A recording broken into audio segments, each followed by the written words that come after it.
Okay, good morning students. Hope you all are fine. बहुत समय बाद मैं ऑनलाइन पढ़ा रहा हूँ, मतलब अभी ये वीडियो अपलोड कर रहा हूँ क्योंकि मुझे टाइम भी नहीं मिल पा रहा था और मेरे भी एग्ज़ाम चल रहे थे. So here we start our exercise. Let us practice 5.1 and today we are going to study how to find the factors. इसके पहले मैं आप लोगों को एक लिंक शेयर किया हुआ था लास्ट सेशन में, that to teach how to find out the factors of a number. So hope you have seen that videos. So here we start our question number first. Write all the factors of. सबसे पहले वो कह रहा है factors बताओ 20 के. तो 20 के फैक्टर्स बताने के लिए सिंपल है, आपको क्या देखना है, just you have to see that 20 will come in which table. Simple सी बात है कि आपको ये देखना है कि 20 जो है वो किस किस की टेबल्स में आता है और किस नंबर से डिविजिबल है. ओके, ये आपको ध्यान में रखना है. तो सबसे पहले अपन को पता है 21 से डिविजिबल है, तो 1 भी इसका फैक्टर होगा. 22 की टेबल में भी आता है तो 2 भी इसका क्या होगा, फैक्टर होगा. 5 की टेबल में आता है, 5 भी इसका फैक्टर होगा. 4 की टेबल में भी आता है, 4 5 जा 20. इट मीन्स ये 20 जो है वो 4 से भी डिविजिबल है, तो 4 क्या होगा, इसका फैक्टर होगा. 10 से डिविजिबल है तो 10 भी इसका क्या होगा, फैक्टर होगा. सिंपल सी बात है, ये जो नंबर 20 है जिस टेबल में आता है वो सारे नंबर्स इसके क्या होते हैं, फैक्टर्स होते हैं. सिमिलरली 35 किस किस की टेबल्स में आता है, 1 तो कॉमन फैक्टर है, सभी में आता है. तो 1 आता है, 1 की टेबल में आता है. 2 की टेबल से डिविजिबल नहीं है, 3 में नहीं आता है. देन 5 से बन जाए 35, तो 5 is the factor of 35 and 7 and then 35 only. It means 7 के बाद सिर्फ ये जो 35 है वो सिर्फ 35 की टेबल से ही डिविजिबल होगा. तो these are the factors of this number. Others I left for you that you have to do by yourself. Here now the question number second, right yes और नो. अब वो ये पूछ रहा है, वही ये बताओ 3 इज अ फैक्टर ऑफ 12. तो कह रहा है 3 जो है वो 12 का फैक्टर है कि नहीं. तो yes, 3 is a factor of 12 क्योंकि 3 की टेबल में 12 आता है और वो डिविजिबल भी है 3 से, तो हम क्या लिखेंगे, yes. Similarly 7 is a factor of 49. Yes, 7 7 जा 49. 49 जो है वो 7 से डिविजिबल है, तो हम क्या लिख सकते हैं, yes 7 is a factor of 49. Now see question number third, is 4 is a factor of the following number, right yes और नो. वो ये पूछ रहा है जो नंबर दिए हैं वो डिविजिबल है कि नहीं है, 4 से डिविजिबल है कि नहीं है. तो फर्स्ट वाला जो है वो पूछ रहा है, फर्स्ट वाला क्वेश्चन नंबर थर्ड का फर्स्ट जो है दैट इज 36. तो 36 4 से डिविजिबल है क्योंकि 4 की टेबल में 36 आता है, तो हम क्या लिख सकते हैं, यस. सिमिलरली मैंने यहाँ लिखा है 392. अब 392 आप कैसे देखेंगे कि भाई डिविजिबल है कि नहीं, कि 4 उसका फैक्टर है कि नहीं. अगर कोई भी क्वेश्चन पूछे कि ये नंबर जो दिया हुआ है आपको वो 4 से डिविजिबल है कि नहीं, तो सिंपल सी बात है, आप डिवाइड करके देख लें. डिवाइड करके देखेंगे तो अगर लास्ट में 0 आता है तो वो डिविजिबल भी है. इसकी डिविजिबिलिटी रूल्स भी होते हैं, मैं आपको नेक्स्ट वीडियो में ज़रूर शेयर करूंगा डिविजिबिलिटी रूल्स. तो इसके लिए ट्रिक होती है 4 की डिविजिबिलिटी चेक करने की. अगर लास्ट के 2 नंबर्स 92, लास्ट के 2 नंबर्स को उठाकर डिवाइड करके देखते हैं अपन. 92 डिवाइड करते हैं 4 से, 4 2 जा 8, यहाँ 1 बचा, ये 2 उतारेंगे, 4 3 जा 12, आखिरी में क्या आया, 0. इट मीन्स अगर लास्ट के 2 डिजिट्स 4 से डिवाइड हो जाते हैं तो हम ये बोल सकते हैं कि वो सारा ये जो नंबर है वो क्या है, 4 का फैक्टर है. तो yes 392 is the factor of 4. तो हम क्या लिखेंगे, yes. Similarly now question number fourth, if 5 a factor of is होगा वो is 5 a factor of the following numbers. वो ये कह रहा है क्या 5 जो है फॉलोइंग नंबर्स का फैक्टर है कि नहीं है. तो 5 का एक रूल है, अगर किसी भी नंबर के लास्ट में, ध्यान से सुनिएगा आपको हमेशा हेल्पफुल होगा ये, कि if any numbers unit place is 0 और 5, ending with 0 or 5, then we can say that 5 is the factor of given numbers. अगर कोई भी नंबर के लास्ट में 0 और 5 दिखाई देता है तो आप बिल्कुल बोल सकते हैं कि ये जो नंबर है वो 5 से डिविजिबल है. Okay, hope you understood. तो उसमें सारे नंबर्स के लास्ट में देखिए 5 है, 0 है, 0 है, 0 है, तो हम सारे नंबर्स के लिए यस ही लिखने वाले हैं. तो मैंने 2 किए हैं आपके लिए. You have to copy in your fair copy.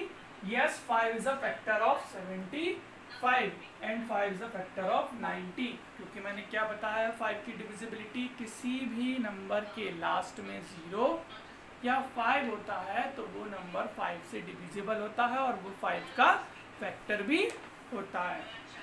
4 के लिए भी मैंने बताया है कि लास्ट के 2 नंबर्स अगर 4 की टेबल में आते हैं या 4 से डिवाइड हो जाते हैं तो हम कह सकते हैं कि वो नंबर जो है वो 4 से डिविजिबल है और वो 4 का फैक्टर होगा. Okay, now I am going to explain you the 5th question. Hope you understood this.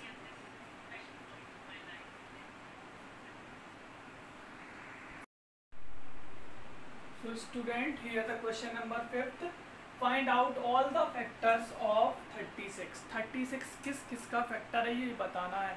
तो मैंने यहाँ लिखा हुआ है 36 1 से डिविजिबल है. 1 की टेबल में भी आता है 2, 3, 4, 6 6 36, 9 4 36, 9 का भी डिविजिबल है. 12 3 36, 18 2 36 एंड 36 itself. ओके, 18 के बाद किसी और नंबर में नहीं, वो itself 36 के नंबर्स में ही आता है.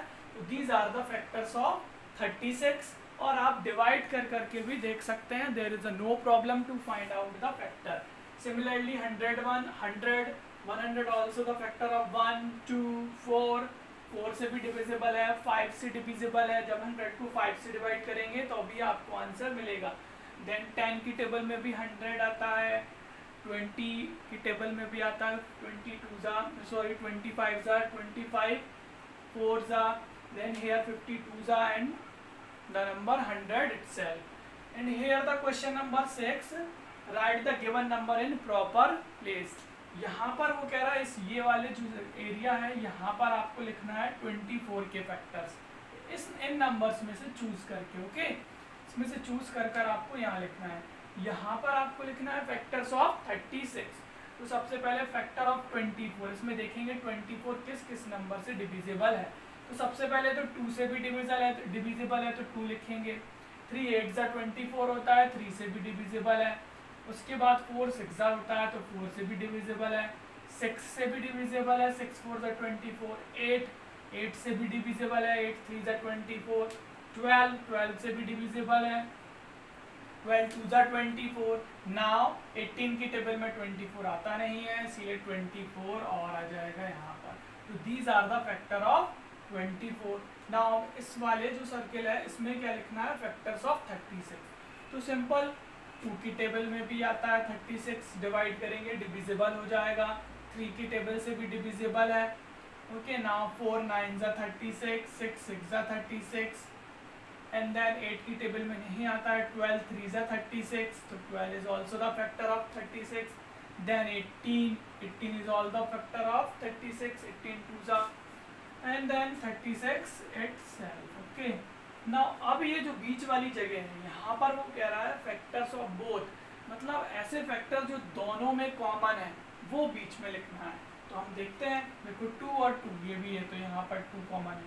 3 और 3 ये भी कॉमन है तो 3 आ जाएगा. 4 भी कॉमन है, 4 भी आ जाएगा. यहाँ 6 भी कॉमन है, 6 भी आ जाएगा. 12 भी कॉमन है, 12 भी आ जाएगा. इसके अलावा कोई और नंबर जो है वो कॉमन नहीं है. तो ये जो फैक्टर है, ये वाले जो फैक्टर है बीच वाले, ये वो नंबर है जो दोनों में कॉमन है. Okay, these are the common factor of 36 and 12.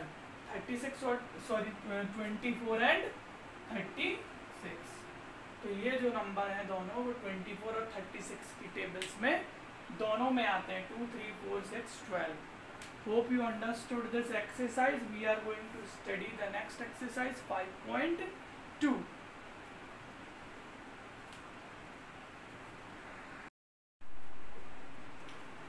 So Okay, now student, we are going to start exercise 5.2. Find out the common factors of 25 and 35. तो सबसे पहले कॉमन फैक्टर कैसे निकालते हैं?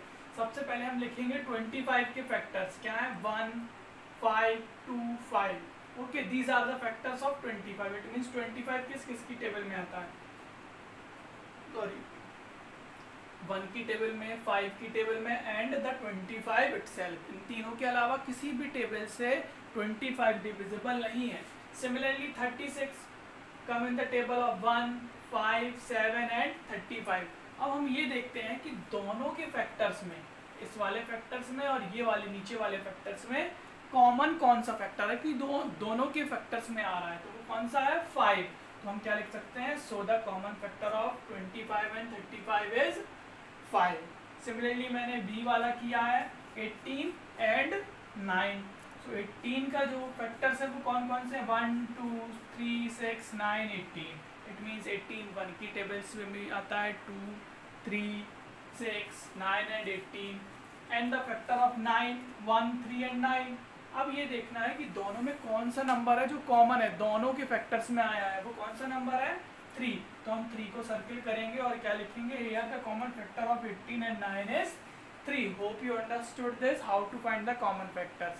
सिंपल है, आपको नंबर्स के फैक्टर्स लिखना है, फिर ये देखना है कि दोनों में जो है जो नंबर रिपीट हुआ है वो उसका कॉमन फैक्टर हो जाएगा. Now we will do the next question.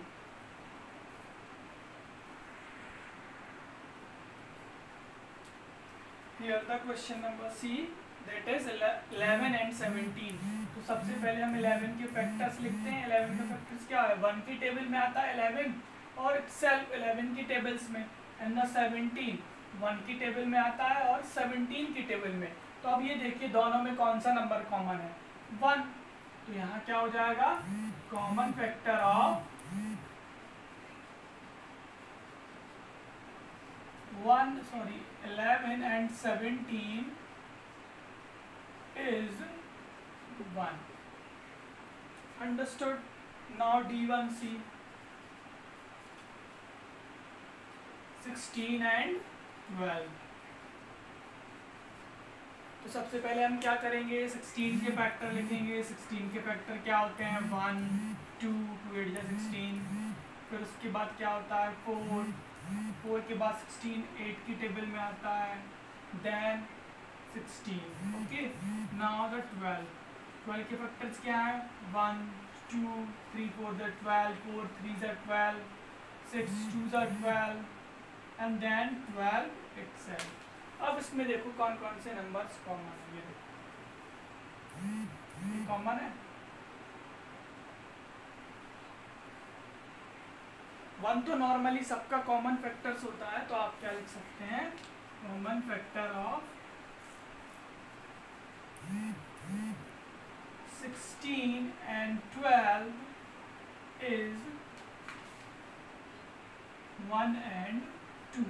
1 and 2 and the 2 itself भी लिख सकते हो, मैंने कई क्वेश्चंस में नहीं लिखा है तो no problem. Okay, now common factor of 16 and 12 is 1 and 2 or 2 itself.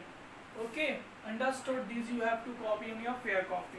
Now see here and circle all the prime number. Prime number start करने से पहले ये बताना चाहता हूँ कि प्राइम नंबर होते क्या हैं. तो प्राइम नंबर क्या होते हैं, ऐसे नंबर जो सिर्फ जिनके फैक्टर 1 होते हैं, या तो वो नंबर खुद, जैसे कि मैंने यहाँ पर लिखा 2. 2 किस किस की टेबल में आता है, 1 की टेबल में आता है और 2 की टेबल में. ऐसे नंबर जो खुद की टेबल्स में आते हैं और द नंबर 1.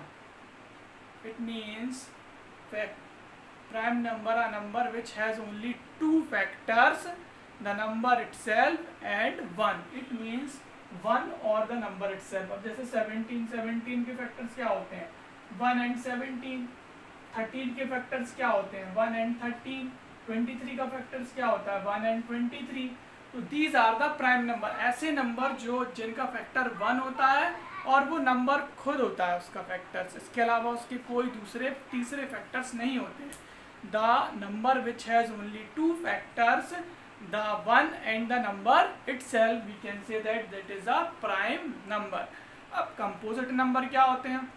composite number वो होते हैं जिसके 2 से ज़्यादा फैक्टर्स होते हैं, जो नॉर्मली हम लिखते हैं, जैसे कि 6 के फैक्टर्स क्या होता है 1 2 3 एंड 6, है ना. इसके क्या है 4 फैक्टर्स हैं, ये 2 से ज़्यादा फैक्टर्स हैं, वो कंपोजिट नंबर्स होते हैं. Hope you understood. तो क्वेश्चन नंबर 2 एंड 3 जो है वो आपको करना है, बुक में ही करना है, बस सर्किल करना है उसमें आपको कि प्राइम नंबर कौन से हैं और कंपोजिट नंबर कौन से हैं. और क्वेश्चन नंबर 4 जो है वो क्या है कि आपको क्या लिखना है, रफ कर देता हूँ उनको.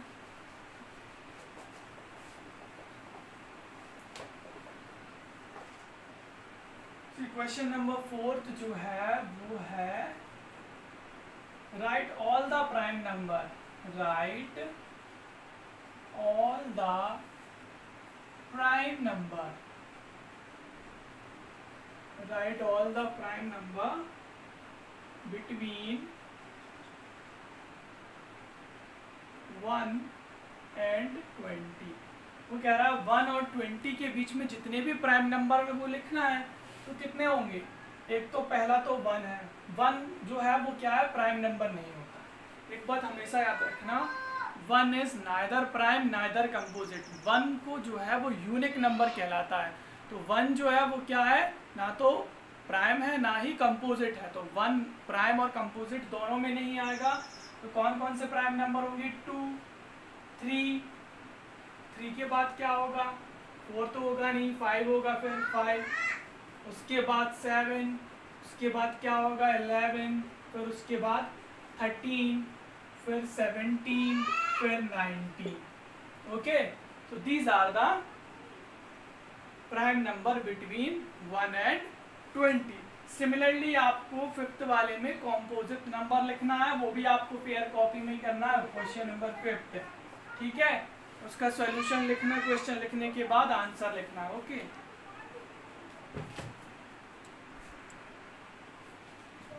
now the question number 5 is write all the composite number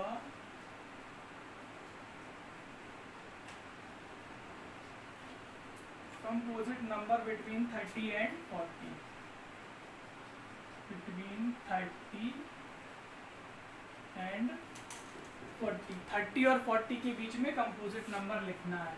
30 और 40 के बीच में, ना तो 30 ना 40, इनके बीच वाले कंपोजिट नंबर. तो 31 तो प्राइम नंबर है, उसके फैक्टर 2 ही हैं. उसके बाद क्या आ जाता है 32. 33 क्या है, वो कंपोजिट है क्योंकि वो 11 की टेबल में भी आता है, 3 की टेबल में, 1 की टेबल में. तो 33 क्या है कंपोजिट है. उसके बाद 34 भी कंपोजिट है, 36, फिर उसके बाद 38 भी कंपोजिट है.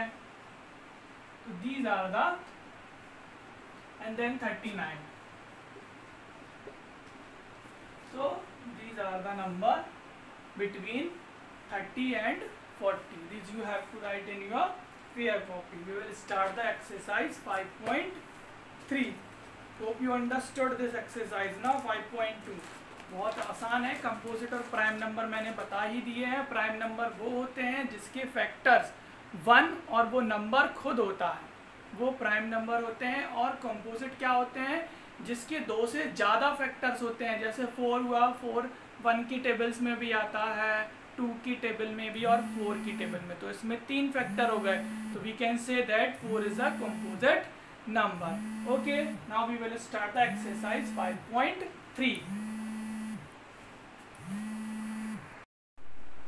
So students, here we start exercise 5.3. ये लास्ट एक्सरसाइज है. 5.4 और 5.5 आपके कोर्स से हटा दी गई है. So this is the last exercise of your chapter. Exercise 5.3, complete this factor tree. ये आपको कॉपी में नहीं, आपको बुक में ही फिल करना है. तो see, here are the complete these factors. No, you can do in your fair copy also. आप fair copy में भी कर लेना ऐसे, क्योंकि अच्छा होगा अगर आप fair copy में भी करेंगे तो. ठीक है, so you have to do in your fair copy also. So complete these factors tree, इसे ट्री मेथड भी बोल सकते हैं जिसके अकॉर्डिंग अपन फैक्टर फाइंड करते हैं। Okay, now this is 24। Now you know that 6 4 जा 24, उन्होंने 4 का सबसे पहला जो फैक्टर निकाला 6 4 जा 24। नाउ अब ये क्या है, 6 के फैक्टर लिखना है, तो 6 के 2 मल्टीपल्स लिखेंगे अपन। क्या होता है, 2 3 जा 6, 2 3 जा 6 होता है ना। ऐसे ही 4 के 2 फैक्टर क्या होगा, 2 2 जा 4। These are the factors of 24। ये हमने फिल कर दिया। अब नाउ ये बड़ा वाला है, इसीलिए मैंने ये चूज किया आपको बताने के लिए 32। अब उन्होंने यहाँ पर 2 दे दिया। अब यहाँ पर ऐसा कौन सा नंबर आएगा जो 2 से मल्टीप्लाई करने पर हमें 36 मिलना चाहिए। अब अपन को सोचने में टाइम लग जाएगा, इसीलिए बेटर है आप क्या करेंगे, 32 को 2 से डिवाइड करके देख लेंगे। 32 को 2 से डिवाइड करेंगे तो 2 1 जा 2, यहाँ 1 बचेगा, 2 उतारेंगे, 2 4 जा 2 1 जा 2 6 जा 12, 2 पर क्या आया 16, तो अपन का यहाँ पर क्या आएगा 16। अब आसान हो जाएगा। अब ये 16 है तो 16 सबसे पहले लोवेस्ट 2 8 जा 16। ओके, 2 8 जा क्या हो जाएगा 16। अब क्या हो जाएगा, ये 8 आ गया। अब 8 के फैक्टर्स लिखना है तो क्या हो जाएगा, 2 4 जा 8, ये आ गया 4, 2 2 जा 4। ये बहुत आसान है। 32 है सबसे पहले, उन्होंने 2 आपको दिया हुआ है तो 2 से 32 को डिवाइड करेंगे तो हमें मिल गया 16। अब आसान हो जाएगा। 16 के फैक्टर क्या होते हैं, 2 × 8, 2 8 जा 16। अब ये 2 तो आ गया, इसका कुछ नहीं करना है, ठीक है। अब 8 के फैक्टर्स लिखे उन्होंने, 2 4 जा 8, देन 4, 2 2 जा 4। Like this you have to find the factors by tree method. तो ये दोनों आप फेयर कॉपी में करिए। It is good if you do in your fair copy, but if you don't you can do, but it is good if you can do in your fair copy। आप fair copy में करिएगा इसको। okay, both the questions 5.3। so here we complete our chapter 5। so in the next video I am going to explain you the chapter 6।